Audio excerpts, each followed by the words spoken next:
ایک بہت بڑا سوال ہے جو کیا جاتا ہے، اس کا جواب یاد رکھ لیں تو کسی کو یہ سوال دہرانے کی بھی جرت نہیں ہوگی۔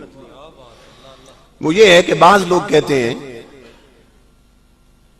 کہ 12 ربیع الاول کو اگر حضور کی ولادت ہے تو حضور کا وصال بھی تو ہے،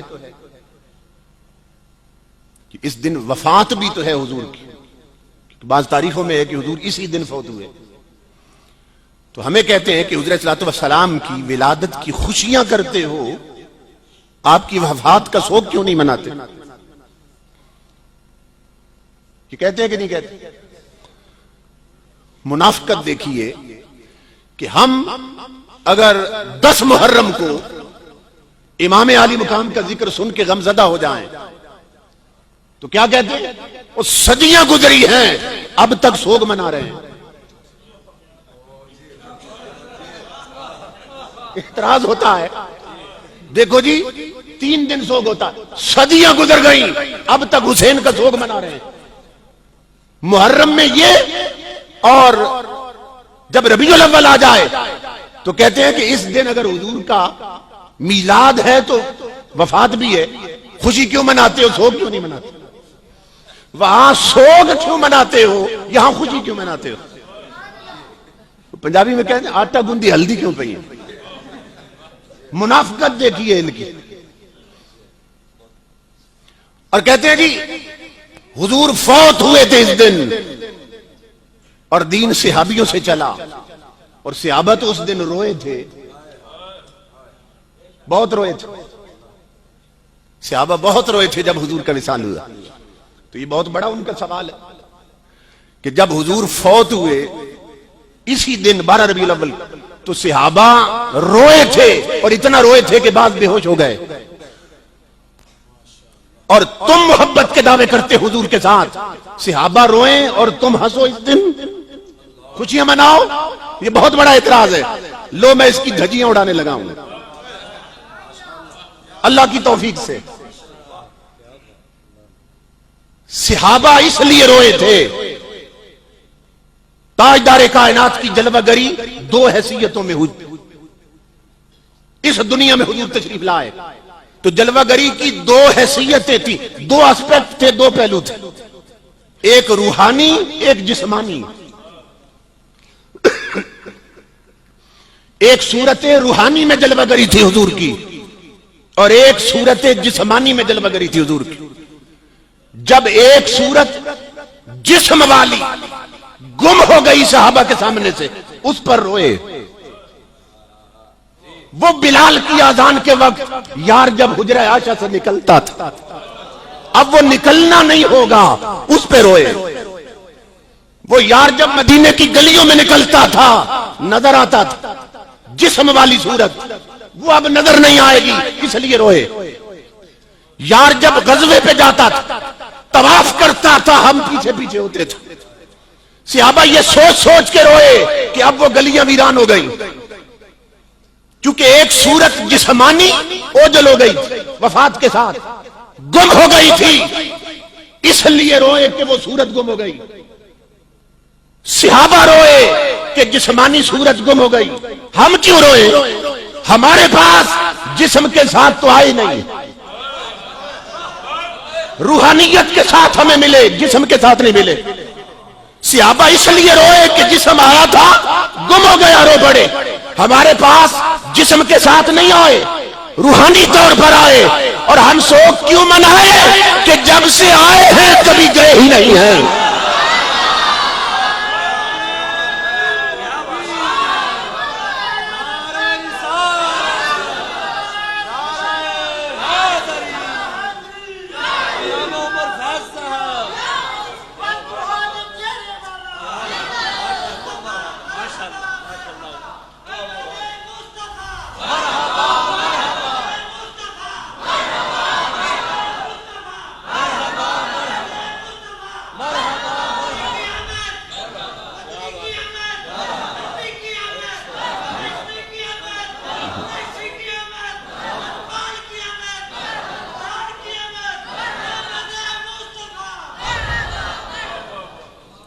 ہم کیوں روئے؟ جب سے آئے ہیں کبھی گئے ہی نہیں۔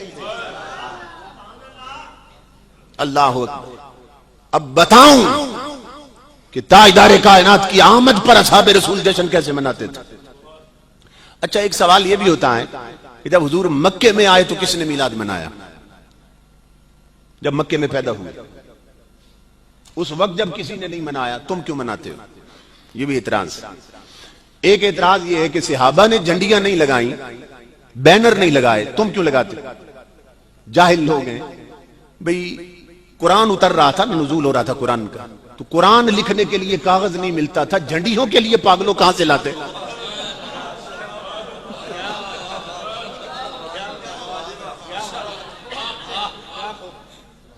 میٹر پھرا ہوا ہے ان کا.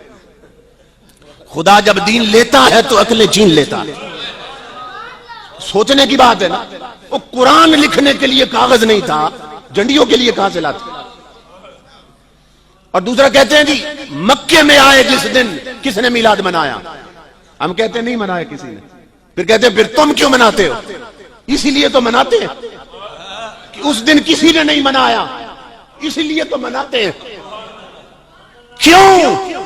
کہ جب مکے میں آئے تھے تاجدار کائنات، مکے میں مومن رہتے تھے یا کافر رہتے تھے؟ بولیے. مومن رہتے تھے یا کافر رہتے تھے؟ کافروں سے بھرا تھا نا. تو ہم اسی لیے مناتے ہیں، انہوں نے اسی لیے نہیں منایا. تاکہ دنیا کو پتہ چل جائے کہ میلاد مصطفیٰ کافروں کا نہیں مومنوں کا طریقہ ہے.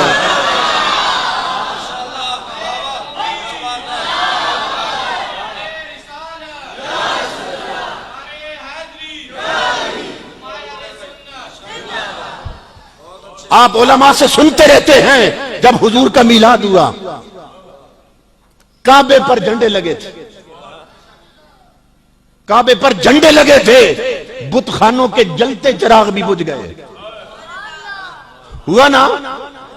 سنتے ہیں نا آپ؟ بت قدوں کے چراغ بجھ گئے، بت گر گئے زمین پر اور ٹکڑے ہو گئے بت جب حضور کا میلاد ہوا. مگر کعبے پر حضرت آمنہ کہتی ہیں جھنڈا لہرا رہا تھا. بت قدوں کے بت گر گئے، چراغ بجھ گئے. کیوں؟ وہ کفر کے اڈے تھے. کعبے پر جھنڈا میلاد کا کیوں لگا؟ یہ ایمان کا مرکز تھا. آپ لوگ کہتے ہیں بھئی یہ بھی مسجد ہے، یہ لکھن روڈ پر داخل ہو ایک اور بھی بہت بڑا مدرسہ اور مسجد. آپ کہتے ہیں یہاں کیوں چراغاں ہے وہاں کیوں نہیں ہوتا؟ سنو، یہ کفر اور اسلام کا مزاج تب سے اب تک آ رہا ہے کہ جب میلاد مصطفیٰ کا وقت آئے کفر کی اڈوں پہ موت طاری ہوتی ہے، ایمان کے مرکز پہ بہار آ جاتی ہے.